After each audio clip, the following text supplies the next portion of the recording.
താമര ഇന്ത്യയുടെ ദേശീയ പുഷ്പമാണ്. ലോട്ടസ് എല്ലാവർക്കും അറിയാമല്ലോ, കാണാനും നല്ല ഭംഗിയാണ്. ജലത്തിലാണത് വളരുന്നത്. പിന്നെ ചിലർക്കൊക്കെ ഇഷ്ടമുണ്ടോ എന്തോ, ചിലവർ അപൂർവമായി കമൻറ്റ് പറയുന്നത് ഞാൻ കേട്ടിട്ടുണ്ട്, താമരയെ എന്തോ ഉപമിച്ചൊക്കെ. അത് നമുക്ക് ആ വിഷയത്തിലേക്ക് കടക്കണ്ട. താമര നല്ലൊരു ഭംഗിയുള്ള പൂവാണ്.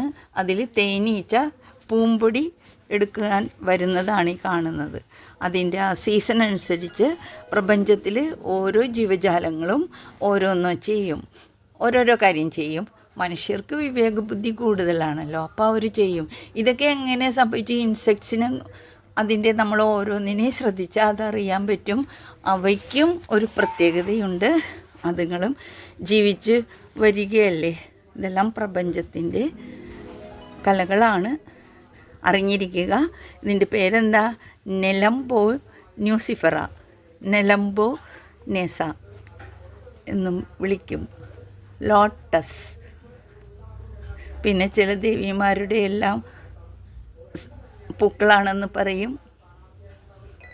അത് ഹിന്ദു മതത്തിലെ വിശ്വാസം. കുപ്പുകൈ ലക്ഷ്മി ശിവ്.